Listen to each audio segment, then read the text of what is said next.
Good afternoon, everybody, and welcome to the next session in the ALT conference. Hope everybody's enjoying the conference to date. Our next paper is asks the essential question of how do I become an anti-racist researcher? And we have a number of presenters here, and I'm going to hand over to Dom, who's going to kick off, just to let you know that you can post your questions into the comments box. So Dom, the floor is yours.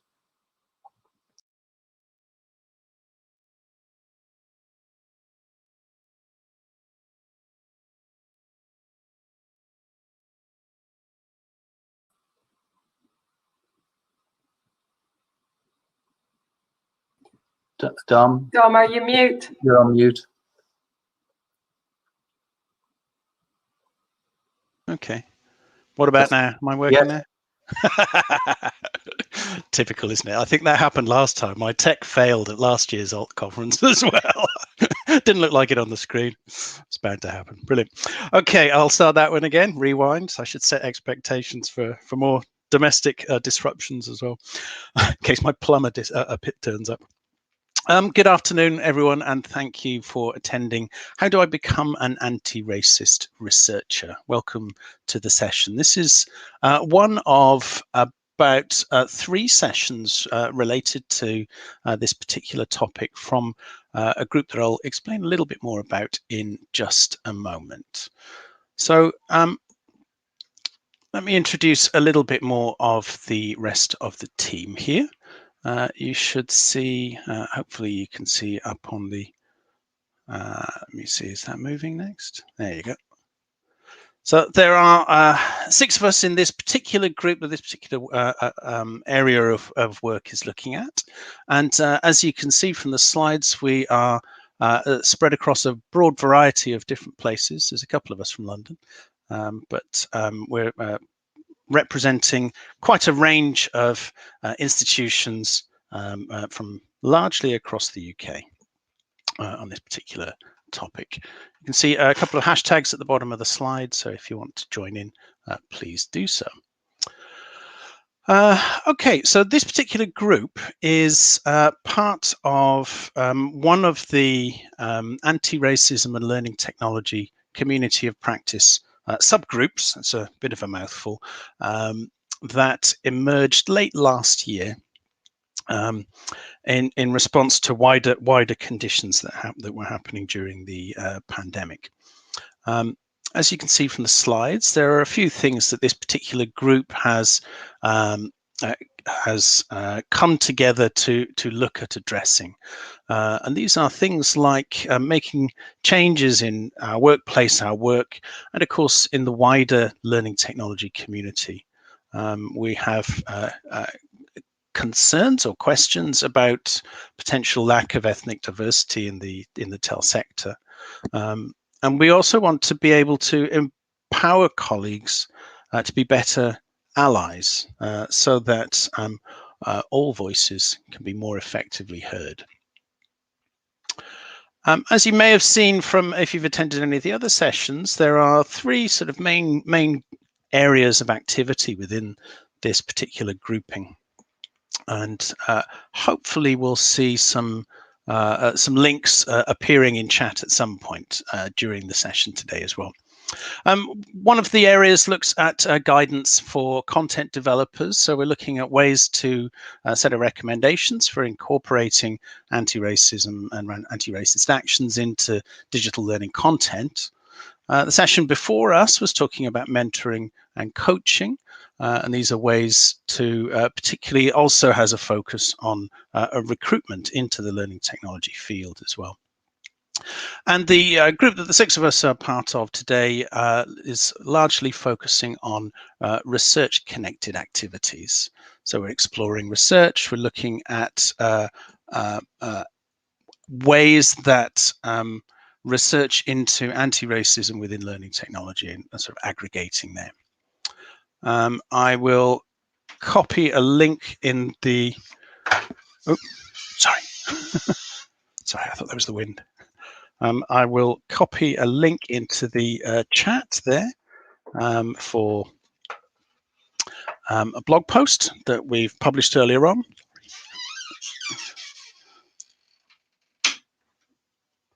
And the obvious question before we go into the activities stage of this presentation today, why anti-racist research and learning technology practice? Well, one of the things, it's about the people that we work with and the services that we provide. We're collectively aiming to make sure that we encourage, foster and develop more inclusive environments. And of course, doing research is a way to test theories and to gather data to support that. And as anybody would know, we're able to make changes as a result of the research, particularly if it is persuasive. Okay. So I'm going to hand over to my colleague Sukhtinder next, who's going to run a poll in Mentimeter around the idea of the sphere of influence that you may feel you have or not within your respective institutions. So Sukhtinder, if you'd like to take Sure. the mic and Yep, give me a thanks, shout when you Tom. need a slide share. I will do. Thanks, Rob. Hello, everyone. My name is Sukhtinder, and in this part, we would like to open the discussion with our colleagues, so with you, as we collectively aim to understand our sphere of influence and power within our institutions, and how we might use action research methods to then help drive efforts locally and at institutional levels. So, as a starting point, and as Dom has just introduced this, how much influence do we have? So what we've done, we've just designed this Mentimeter poll, and we would like you to participate and consider what you may think your degree of influence within your role and institution. So if you would just like to open up a new tab, hopefully either on your smartphone or on your device that you're using, and if you can go to mentimeter.com and enter the code 15069731. And there's just one anonymous poll in there. And if you can just answer what you think your degree of influence is in those categories that we've defined. So if you want to share the live poll, and then we can see if we're getting some feedback.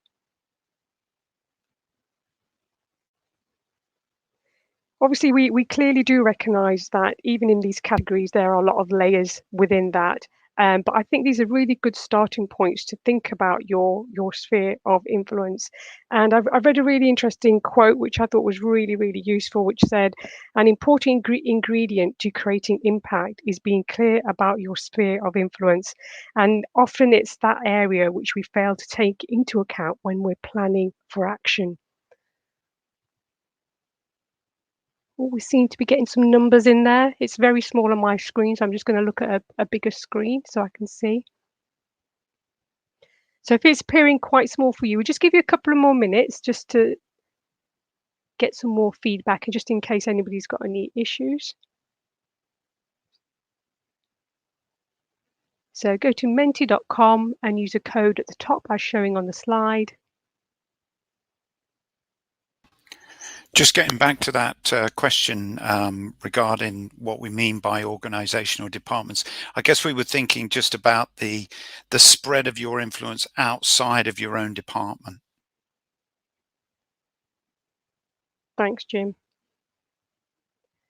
So it's really interesting to see the responses that we're getting back, and it's interesting to see how, looking at team colleagues, so where we might be more closer locally is where we could have more of an influence, and looking at the least organizational departments, where obviously looking at the distance and the proximity and the way that the organization works, where we're not always closely connected with, that seems to be where we might have least impact.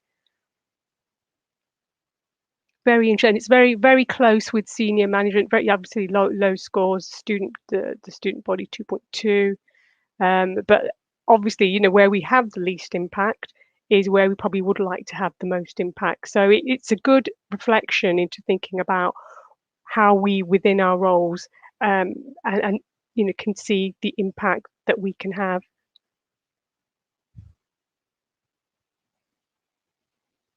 Okay, so Dom, if you just want to move on to the next.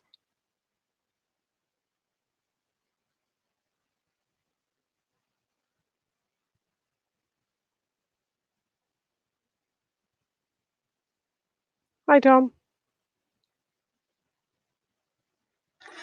Okay, so I think it's my turn to talk a little bit about action research. And so when we started talking about how we could make changes in our institutions and with the people that we work with, and I mean, remembering we're all working in learning technology settings, and so trying to figure out what the connection between anti-racist research and being a learning technologist is. So when we met as a group to think about how our research has impact or influence in our organizations, there is something about being able to say that you have done rigorous research, because it's so many of us who work in universities, if a suggestion or knowledge is based on research, it holds seems to hold higher weight within universities. And so I'm quite keen that people who work in learning technology should engage with doing research without needing to embark on whole PhD programs or even move to an academic track. I think it's important that we understand about action research, which is part of our own work in our own settings. And action research and insider research are both legitimate research methods, and there's a fair bit written about them, how to do them well and how to do them with rigor. And so if there's anything we can, the one takeaway from this session is we're going to point you to a guide that I think is pretty good from Advance AG about how to do action research. But one of the things that we want to sell to you is the idea that any one of you could do action research in your own workplace, and that process of discovery and thinking about how you do that is rigor in terms of the thinking. So yes, so Fiona's a fan. Yes, and action research is the basis of many staff development programs, PG certs in learning and teaching. So it's something that our academic colleagues are often encouraged to do as part of their professional development. And I think that what I'm keen to do is to encourage people learning technologists to also engage with action research. So this is not a session about action research as such, and teaching you how to do it, but hoping that you will perhaps be enthused. And so Katie and I have both, when we were having meetings within this group, Katie and I were both talking about how action research, actually understanding about it, really helped us to think about what we might do. And that's because action research is absolutely used to evaluate and measure things in your workplace, in the work that you do now. Your actions, you research them, and the outcome of that research can lead to reflection and suggestions based on research. And so in this context of becoming an anti-racist researcher, when we're doing the research within our institutions, even about our learning technology topics, or about our workplaces, or about the context in which we work, our teaching practice or our CMALTs, one of the things that we can add to a lens on action research is to think about how you include in your research the data that tells you a bit about the ethnicity of the people you're researching, or the anti-racist angle on the topic that you're researching. So that obviously is down to your own research question and what you want to discover. But what we would like to do in this group is to offer a place for people who are considering doing action research, which might have an anti-racist angle, because it might serve, the outcomes of the research serves to improve the places and contexts in which we work. So yeah, so here's the link to the guide, which I think is a really useful starting point, and I found it very helpful. And I think when I showed it to Katie, she a lot of it chimed with her as well. And some of the things that, well, yes, and Fiona's talking about UX is action research. Action research actually, I think, it's a really useful framework for research, because it is about researching the work that you do, and any of us could be action researchers if you take that approach. And I would like to see more action research from learning technologists in our community. And I hope that I can persuade you all to engage with some of this. So we only have a very short session, and it really was just about trying to enthuse you to think about the impact that you could have, and that you can all become researchers. And Katie and I were going to say a little bit about our research. Katie's actually off camera at the moment, and we will distribute links. But certainly to say that I've, so I'm quite keen on this because I have just completed quite a large piece of action research done as an insider researcher, and that thinking that I've had to do with my research methodology about the difference between being an insider and an outsider, and the different positions of researchers, that even often when we listen to our academic colleagues about researching things, they are researching phenomena that they are standing distant from, and taking that approach as a researcher to examine it. And I think that one of the very important things about action research is that you are in it, and you are part of it, and you influence so much about how the research is designed, and also the impact of that research within your organization, that perhaps we need to encourage more action research and demystify the idea that research is always done at a distance, because there's a whole bunch of voices and a whole bunch of questions that, in fact, the learning technologists in the institution are the best placed people to do that research. And I think that that's some ground that we perhaps need to reclaim, rather than waiting and hoping that other people will do it for us. So I don't know whether Katie's on and wants to talk a bit about hers, but mine is about leadership and diversity in leadership. So it was actually about leadership, but I took a specific angle on that to gather data, intersectional data about the different characteristics of the people I was interviewing. And that put me up against, some of that traditional research practice where you would try to keep everything as neutral and as generic. And I particularly wanted to bring the voices from the different types of people who I was talking to, because their lived experience was the most important thing about how they behave and how they saw this topic. But so many of the research guides that I read said that I needed to keep everything really neutral, and you couldn't ask people questions about that because it was private information and personal data and stuff.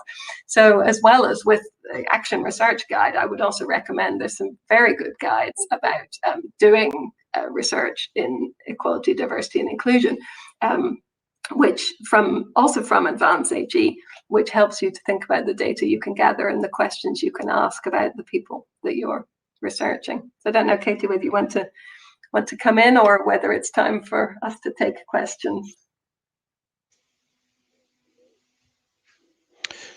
I think we're probably heading towards questions at this point, but there is one point that I'll add to Melissa's comments there as well. When I joined this particular subgroup to look at this area, I was, to some extent, I was driven by the question, how diverse is learning technology? And there was effectively very little in the way of data sets to actually answer that. So just backing up what Melissa says as well, one of the most effective ways to answer these sorts of questions is to do our own research within our own institutions, I think. Yes, and I'm very happy to talk to anybody who would like to. I mean, obviously, one's own research becomes quite personal, and how I did it isn't the way necessarily anyone else might want to do it. But I think that understanding your approach to who you're studying and what their characteristics might be. And one of the things I absolutely learned, which is that the data that an institution holds about people's protected characteristics are not up to date. They're only gathered once, and that's at the moment of recruitment. So whatever you put in as your profile of characteristics when you join the organization, it doesn't get, well, in my organization, it doesn't get updated. So all the things in your life that might have changed to do with disability or parenthood or menopause or any of those things that might have happened to you that, might make you an interesting subject for inclusive research isn't necessarily in the HR data when we approach it cold. Okay, so Katie's happy to be contacted. She's just off screen at the moment because she's, being a action researcher. An active action researcher. Thanks everyone for fantastic presentation and some great touch points there to consider and to look at. Just looking at the comments, a lot of positive comments in. I don't see any questions in there. So I might just pick up on a comment that Fiona McNeil made, which was about institutional support, and maybe one of you would speak to that. Is like are we getting institutional support for action research around anti-racism, or what do we need to do to get that? Well, I mean, obviously every institution, every workplace is different, but I think that if you're investigating it, research is just investigating a thing. So if you're in a role where you are asked to bring evidence and show a thing to be true, you're probably doing action research to a certain extent. And I suppose the anti-racist angle on this is that we need to remember the demographics of the people or the phenomena that we're researching. So Fiona, when you do your action research, when you do your UX research, perhaps you're asking students to try something out, perhaps you're asking staff to try something out. Do you know what the different journeys through university systems are for different kinds of different groups of learners, different kinds of students? Often when we say that we would like to research the experience of the ethnic minority students in our university, we're told by the HR or by the student systems people that we can't have that data and that everybody should just be treated equally in UX research. But of course, UX has all those angles about personas and trying to figure out how the journeys might be different for different kinds of people. I think that some of that is really linked to providing better services to students and staff. And so we can be anti-racist in our research actions if we ensure that in our research we take into account what the different voices and different experiences of the groups of users who interact with our services might be. Does that make sense? Yeah, I'd like to jump in as well to say about some of the methodology requires a community of other similar researchers to help guide the study, to make sure that you're not making kind of assumptions about things. So I guess this is just to reiterate the call for people to come and join us and learn together. Thanks for that. Folks, we're up on the hour, and we are going to have to stop at this point. So I'd just like to thank all of the presenters here in this session. Thank you very much for the contribution, for stimulating the debate. Thanks to everybody who's joined in and participated, and for your comments. A lot of positive comments there coming in on the chat box. So I look forward to hearing more from you in the future. And thanks to everybody once again. Thank you all.